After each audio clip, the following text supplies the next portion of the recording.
chosen ones, empaths, narcissists suffer with victim syndrome.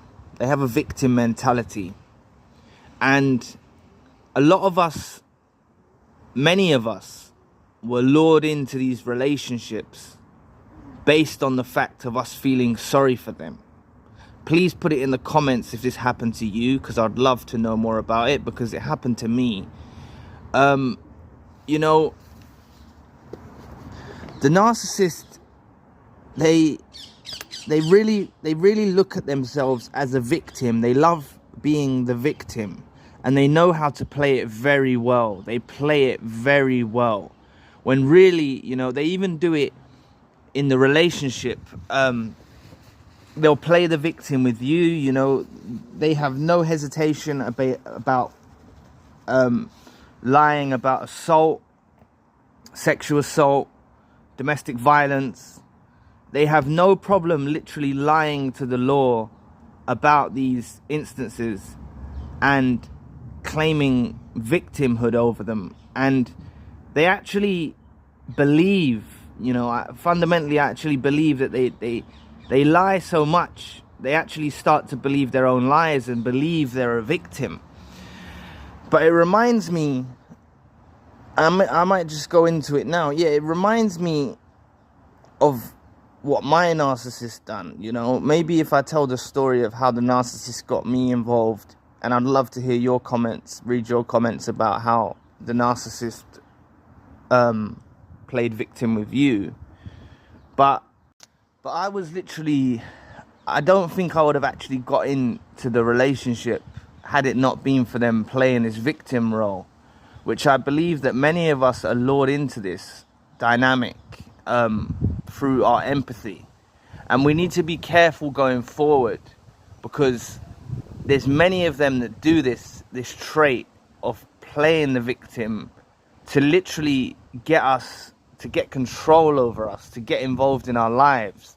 You see, I remember, and I've heard other people say this as well, I was eating a meal with the narcissist, and I'd only just met them, and then they said during the meal, oh no, that's when something bad happened to me, they said. And I obviously, naturally, you're gonna say, what bad thing happened? They were like, oh no, don't worry about it, it's all right. And I was like, yeah, but what bad thing happened to you?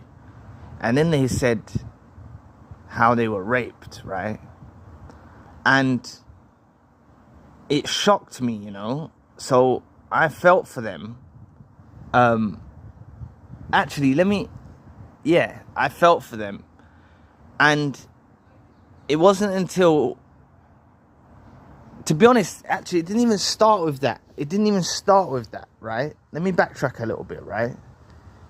When I first met them, they had an accident, right? They said they fell down the stairs, right? And they were like in a bad way, right? So I don't think I would have actually got into the relationship had it not been for them playing this victim role.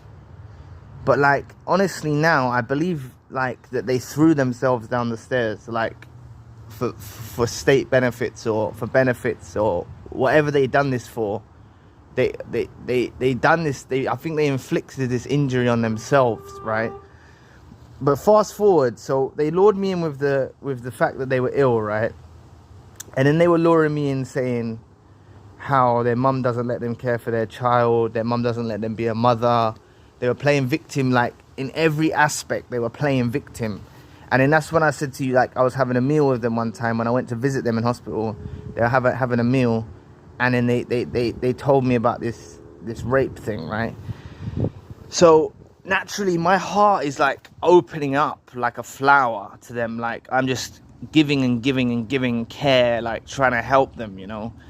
And there was no reason for me not to believe it. But it's as I've spoken to other survivors of narcissistic abuse have also told me how their narcissistic partners have lied about rape and things like this. And it's a very sensitive topic that I'm talking about now, right? It's a very sensitive topic because, you know, so many people that are abused or put through a horrendous experience, you know, when they go to the police don't believe them, and it's horrible. So like, these that are giving, you know, this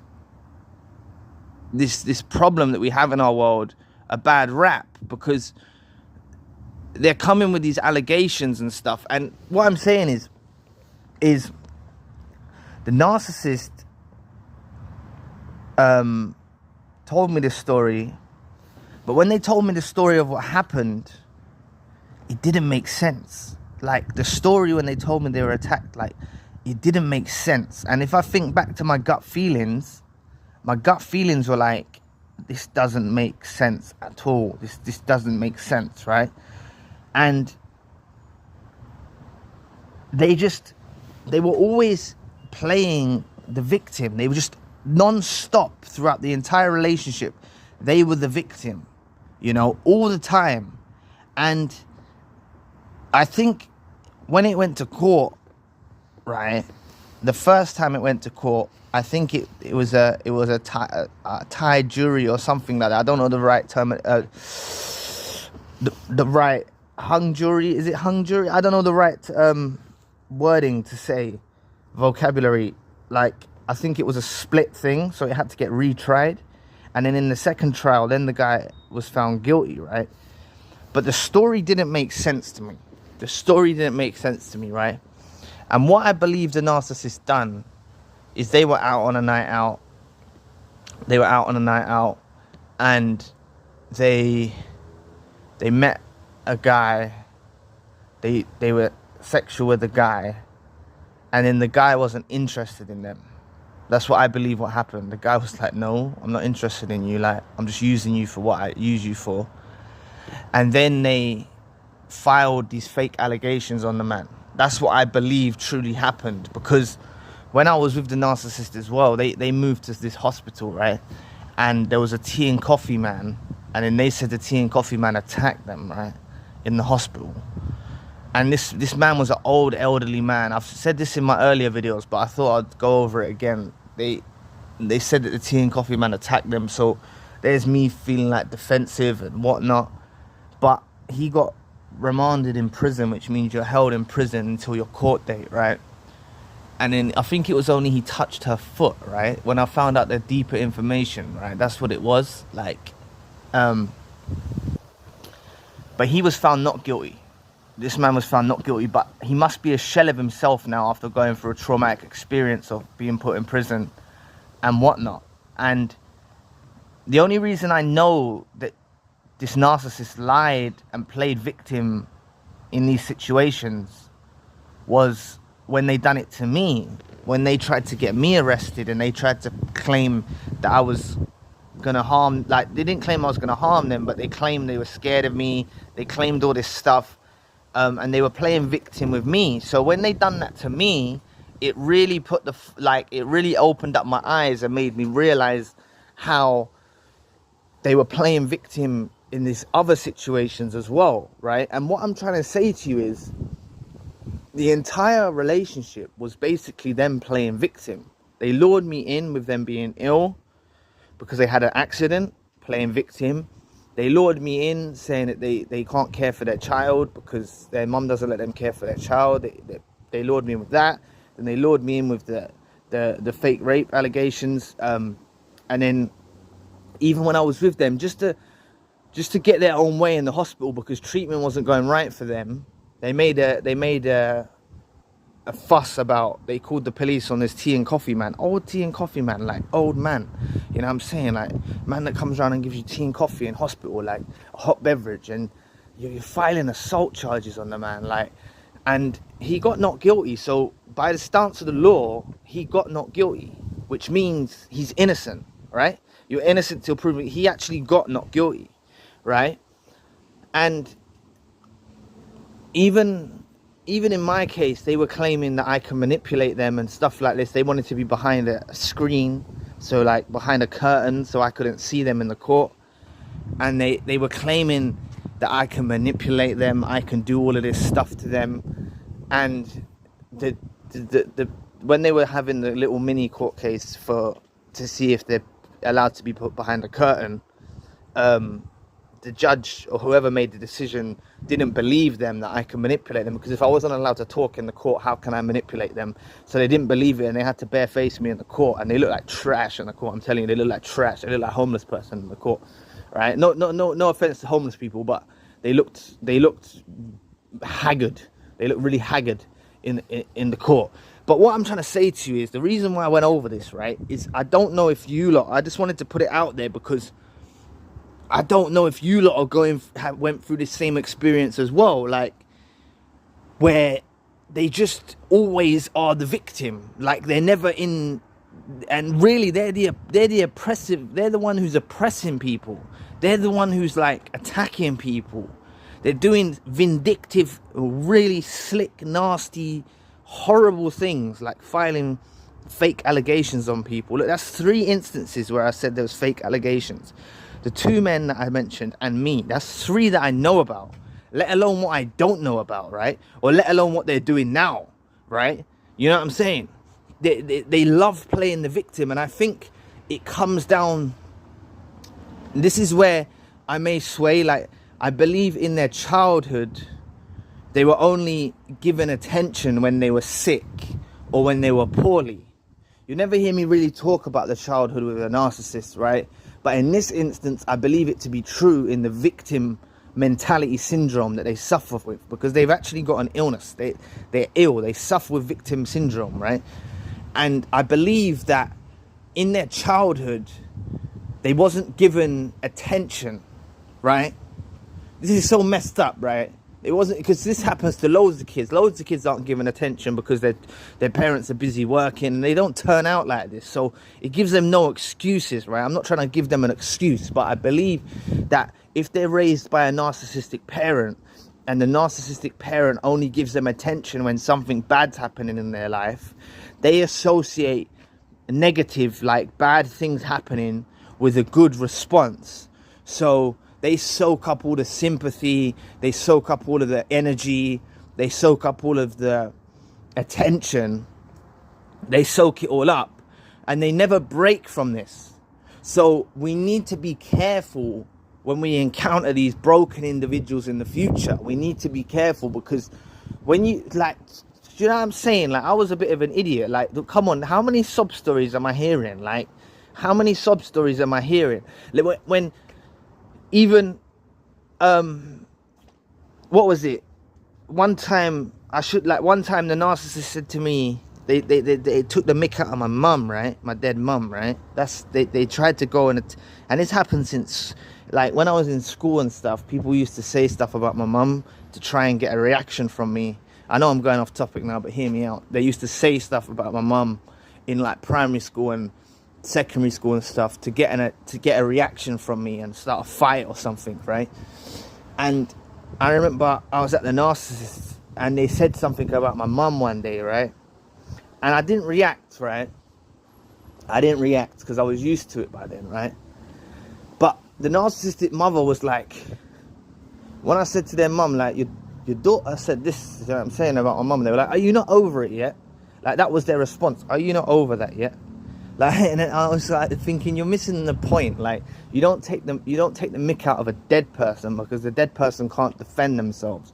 And this is what I'm saying. Like, on the flip side of things, where they should have a bit of empathy, like, towards someone for losing their mum at a young age or whatever, or understanding that their daughter shouldn't have took the mick out of a dead person, right?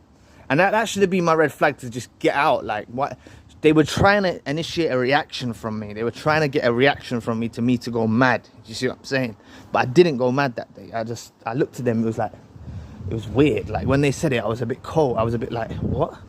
You know, like, it just didn't sink in, which was a kind of a protection. But what I'm trying to say to you is, these individuals, they just always play the victim. We need to be careful going forward, because you can be out having a chat and they always drop it in the middle of, you'll be having a meal and it's like you want to spit your food out because they're discussing stuff that you don't want to discuss, right?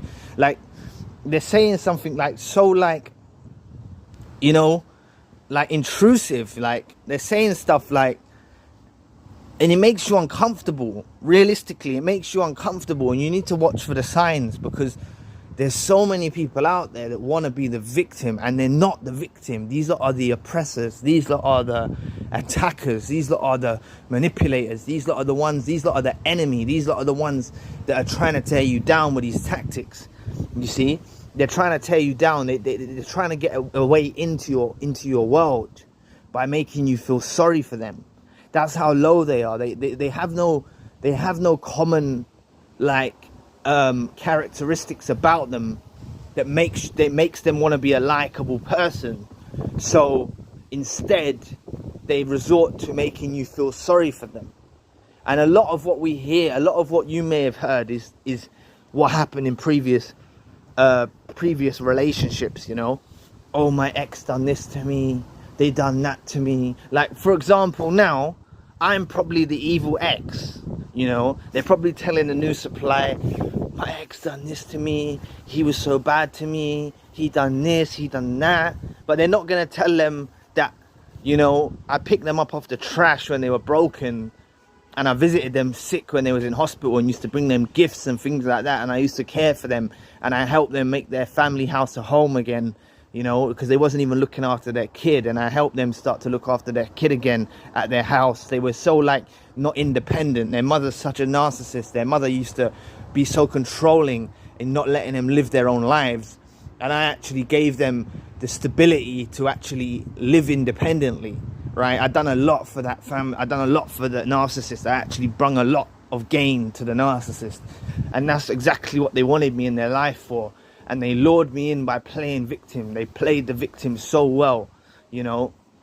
So just watch out for it in the future. Really watch out for it in the future, in your future dealings with people. If they're saying stuff about, no one does that. No one does that. You know, we've all been through bad traumatic experiences in life, yeah? But no one meets someone new and starts saying, oh, this happened to me.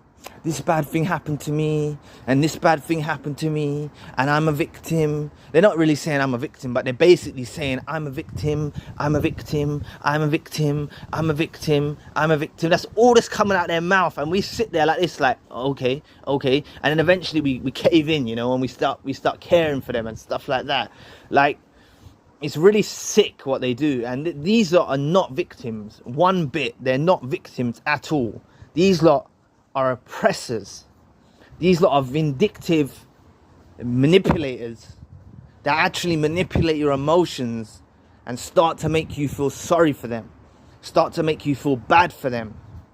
It's so sick what they do. It's really so sick what they do to try and lure you in. So going forward especially, there's many of them out there. Like, if you've encountered it, I've encountered it, we're going to probably encounter it again. And if we meet someone and they start telling us about how their tragic past, we can't be trying to save them, because it's fabricated, it's lies, and they're literally saying this stuff to get control over you, to get control over your emotions. Because after everything I'd done to them, right, for them in their life, and I haven't really gone into it that deep in the video, but I'd done an awful lot, and I'm not being self-centered here, but I really did an awful lot to help them gain their independence again, and cared for them in the best way I could. And there was no gratitude or no thanks when they finally filed the fake allegations on me, and they wanted to try and send me to prison and try and drag me through the same thing they'd done to 2 previous people. The mother even lied in the court in my case and said that I'd contacted the narcissist during the pending investigation. And I said, this was before the court started, and I said to my solicitor or lawyer or whatever you call them, I said to them, the police had my phone, I couldn't have contacted them because my police had seized my phone. I couldn't have rang from that number because the police had that phone. And then the mother didn't even come in as a witness then. But the mother was going to declare a witness testimony claiming that I contacted when I didn't. And that shows how sick and manipulative they are. You know, they're playing victim. Oh, he contacted me. I was scared. Oh no. Like, and they just lied about it. And this is what annoys me now, is my solicitor didn't bring that up in the case. You know, they didn't bring that up, that the fact that there was a fake witness testimony, a false one. And I couldn't really defend myself because I couldn't speak in there. But that's one thing I should have brought to their attention, that they lied about the witness testimony, you know.